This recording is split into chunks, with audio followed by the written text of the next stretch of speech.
अंधेरी बिना चांद वाली रात। राहुल और नैना एक वीकेंड ट्रिप से लौट रहे थे। सड़क घने जंगल के बीच से गुजर रही थी और उनकी गाड़ी की हेडलाइट्स मुश्किल से पेड़ों को चीर रही थी। अचानक इंजन बंद हो जाता है और गाड़ी झटके से रुक जाती है। डैशबोर्ड की लाइट्स भी टिमटिमाने लगती है। अब क्या? राहुल बड़बड़ाया, गाड़ी दोबारा स्टार्ट करने की कोशिश करते हुए, लेकिन गाड़ी चालू नहीं होती। नैना चारों तरफ देखती है, घबराई हुई। राहुल, मुझे ये जगह अच्छी नहीं लग रही, ये बहुत खामोश है। दोनों गाड़ी से बाहर निकलते हैं और इंजन देखने लगते हैं। चारों ओर एक अजीब सन्नाटा था, जिसे बस दूर से आ रही कुछ अजीब अजीब सी आवाजें तोड़ रही थी। राहुल इंजन में हाथ डालकर कुछ कर रहा था, तभी नैना को लगा जैसे कोई उन्हें देख रहा है। उसने जंगल की ओर देखा, लेकिन वहां कुछ नहीं था। तुम इसे ठीक कर सकते हो? नैना ने कांपती आवाज में पूछा। कुछ मिनट लगेंगे, राहुल ने कहा। नैना उसके पास खड़ी थी, तभी उसे पत्तों के बीच से आती हल्की हल्की कदमों की आवाज सुनाई दी। उसने घबरा कर पीछे देखा, दिल जोर से धड़कने लगा। राहुल, तुमने सुना? राहुल ने सिर हिलाया, इंजन पर ध्यान देते हुए। क्या सुना? अचानक कदमों की आवाज तेज हो गई, जैसे कोई उनके पास आ रहा हो। नैना ने राहुल का हाथ कसकर पकड़ लिया। राहुल, कोई आ रहा है। दोनों पीछे मुड़े, लेकिन अंधेरा हर तरफ फैला हुआ था। कदमों की आवाज अचानक बंद हो गई। चारों तरफ एक अजीब खामोशी छा गई। गाड़ी में बैठो, राहुल ने धीरे से कहा और दोनों जल्दी से गाड़ी के अंदर बैठकर दरवाजे लॉक कर लिए। उनके दिलों की धड़कन तेज हो गई थी और उन्हें लगा कि कोई उन्हें घूर रहा है। सामने विंडशील्ड से देखा तो पेड़ों के बीच कुछ हलचल हुई, एक परछाई, धुंधली और अनजानी। तुमने देखा? राहुल ने कांपती आवाज में पूछा।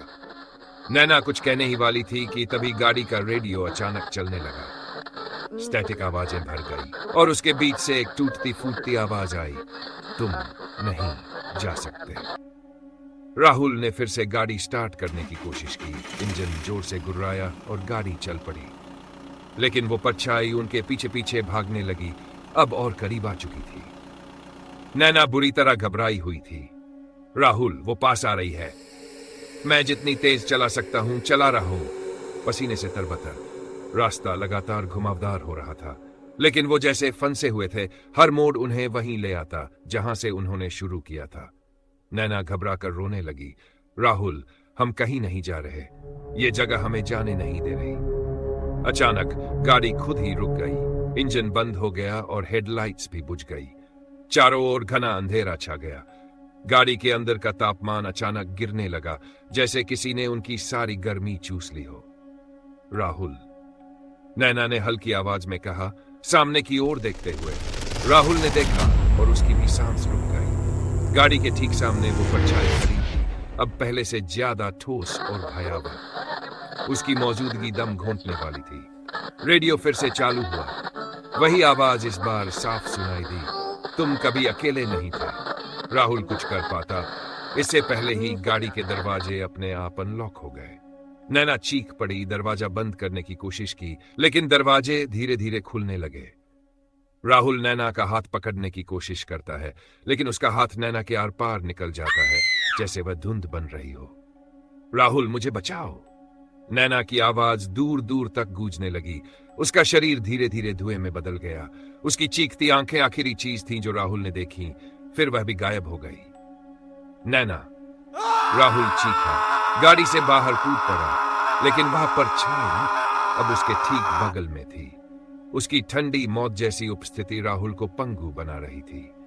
उसने भागने की कोशिश की, लेकिन उसके पैर भारी हो गए, सांस रुकने लगी। परछाई फुसफुसाई, उसकी आवाज सूखे पत्तों की सरसराहट जैसी थी, तुम हमेशा हमारे साथ रहने के लिए चुने गए थे। अचानक पूरा जंगल विकृत हो गया।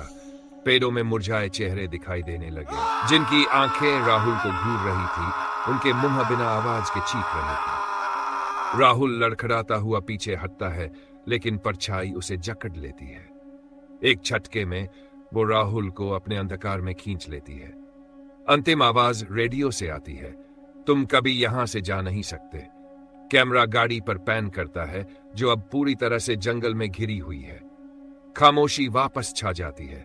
जिसे केवल दूर से आती पत्तियों की हलचल तोड़ती है, जैसे वहां कोई अदृश्य चीजें चल रही हों।